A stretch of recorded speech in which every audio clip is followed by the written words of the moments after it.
चक्र है जिसको मणिपुर कहते हैं। मणिपुर चक्र में मैंने बताया कि अग्नि तत्व भगवान विष्णु का स्थान जो हमारे ही अंदर है, हमारे अंदर इसी राम को कबीर ने भी बताया कि हमारे अंदर जो है कि यह राम है और हम इसे जानते नहीं हैं। साथियों, यहाँ से भक्ति मार्ग शुरू होती है और यहाँ से मनुष्य की कुछ जिज्ञासाओं पर, अपनी जो है कि इच्छाओं पर नियंत्रण हो जाता है, मनुष्य उसको नियंत्रित कर लेता है। उसके बाद आगे जब बढ़ते हैं, इसके आगे जो चक्र है मूलाधार, स्वादिष्ठान, मणिपुर, यहाँ है अनाहत, हृदय चक्र। अनाहत चक्र जिसको बताया गया है जो हृदय चक्र पे, हृदय पे है, हृदय चक्र पे। और लम वम रम यम, यम यह शब्द है, बीज मंत्र है और वायु तत्व है, वायु तत्व है, यहाँ वायु तत्व है। तो पहला मैंने बताया जो मूलाधार में गणेश, पृथ्वी तत्व, मूलाधार स्वादिष्ठान में जल ब्रह्मा, तीसरा जो है कि मणिपुर में विष्णु और अग्नि तत्व, चौथा जो तत्व है यहाँ पे जो है कि अपने हृदय चक्र पे जिसको कि अनाहत कहते हैं और यम बीज मंत्र है और वायु तत्व है और शिव जिसके देवता हैं, शिव यहाँ जिसको कहा गया है। अगर जिसको भाषा में हम कहते हैं कि यह जीव ही शिव है और यही वायु, मृत्यु यही है। देखिए हमारे शरीर से दो तत्व निकसित होते हैं, एक वायु जो हवा जो श्वास ले रहे हैं यही तो हवा है और यही शिव है, ये हवा हमारे अंदर जो चल रही है, और एक अग्नि। मृत्यु के बाद ये दोनों तत्व शरीर से विरक्त हो जाते हैं तो हमारी मृत्यु हो जाती है। जो भी है जो है कि कहना चाहिए मृत, डॉक्टर इसे मृत घोषित कर देता है। तो ये वायु तत्व है हमारे शरीर के अंदर है और जिसके इष्ट यानी जिसके देवता शिव हैं, शिव माने गए हैं। तो पहले गणेश, फिर ब्रह्मा, फिर विष्णु, चौथे पर शिव। तो और वायु तत्व है, शिव जीव, शिव कहा गया कि शिव ही जीव हैं। उसके ऊपर उसके यहाँ पे साथियों, यहाँ पे पूर्णतः मन और मन की दशा पे पूर्णतः नियंत्रण हो जाता है।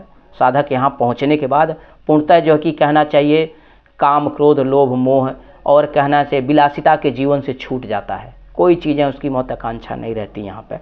इसके ऊपर जब हम जाते हैं, इसके ऊपर बढ़ते हैं तो कंठ है, मूलाधार स्वादिष्ठान मणिपुर अनाहत, कंठ पे जो है विशुद्धि चक्र है, विशुद्धि चक्र है और हम बीज तत्व है, हम बीज तत्व है, हम बीज मंत्र है और आकाश तत्व है और इसके अधिष्ठात्री देवी दुर्गा जिसको कहा गया शक्ति हैं, आदि शक्ति। इसलिए कहा गया कि कंठ सरस्वती विराजे, कंठ पे यानी इनसे ऊपर पांचवें स्थान पे यानी गणेश ब्रह्मा विष्णु शिव और पांचवें स्थान पे आदि शक्ति जो है कि दुर्गा है, या आदि शक्ति माना गया है, जिसे हम लोग प्रकृत कहते हैं। इन सब से ऊपर है यहाँ।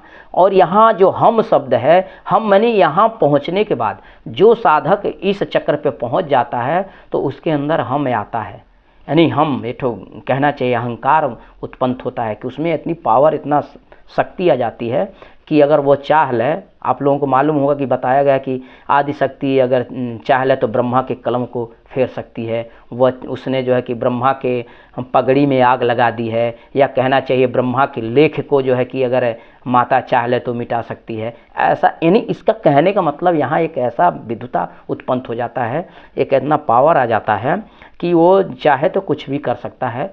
यानी सृष्टि में जो है कि एक अहम महत्व चीज़ को रखता है ये, और इसको हम कहते हैं दुर्गा जिसको स्थान है। और ये 5 चक्र हैं हमारे, ये 5 चक्र हैं और 5 देवता। यहाँ तक देखिए, यहाँ तक सगुण ब्रह्म है, यहीं तक सगुण ब्रह्म है। सगुण ब्रह्म का मतलब यहाँ निराकार और साकार। निराकार का मतलब जिसका कोई रूप नहीं है, और साकार जो यह रूप दिख रहा है यही तो साकार है। हाँ, ये जो इसमें श्वास है यह आत्मा है, इसका कोई आकार नहीं है, इसका रूप नहीं, इसका कोई लिंग नहीं है। अब इसमें इस शरीर में है आत्मा है तो यह पुरुष लिंग है, और इसमें से अगर बाहर निकल जाएगा तो उसका कौन सा लिंग है, कौन सा रूप है, यही निर्गुण है, आत्मा ही। इसीलिए कहा गया है आत्मा ही परमात्मा, यही निर्गुण है और यही निराकार है।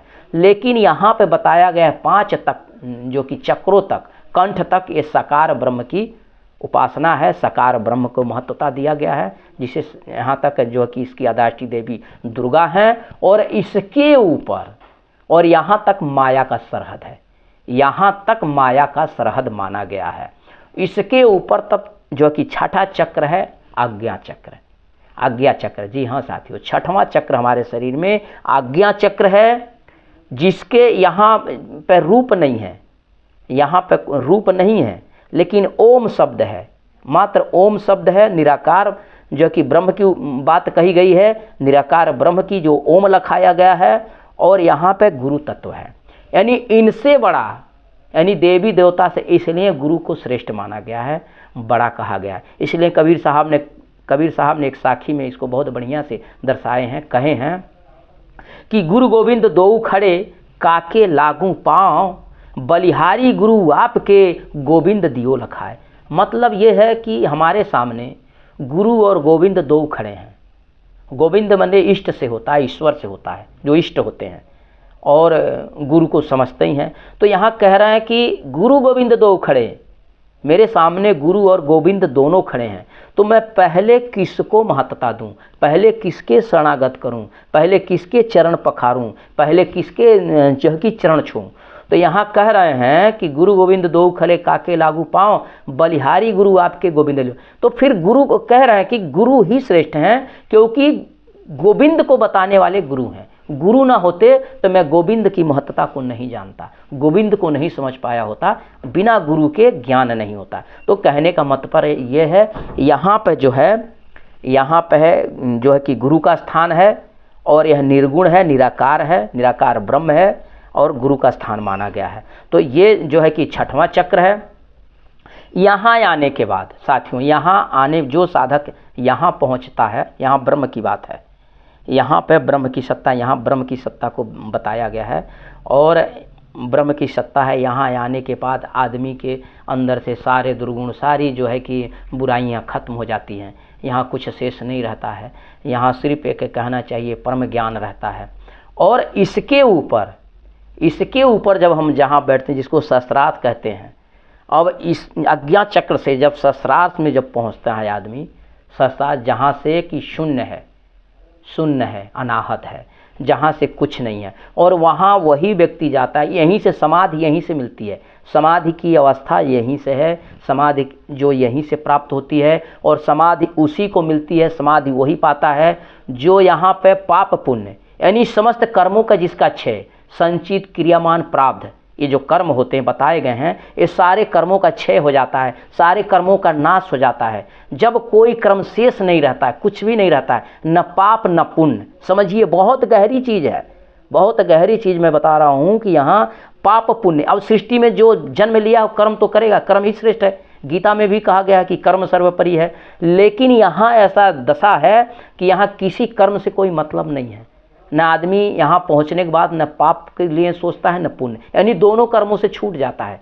दोनों कर्मों से छूटने के बाद ही तब उसको, जब तक यह दोनों कर्म छूटेंगे नहीं, ये कर्म का बंधन टूटेगा नहीं, चाहे वो पुण्य हो चाहे पाप हो, तब तक आदमी समाधि प्राप्त नहीं करता है, तब तक उसे समाधि नहीं मिल सकता है। और जबकि सभी लोग जानते हैं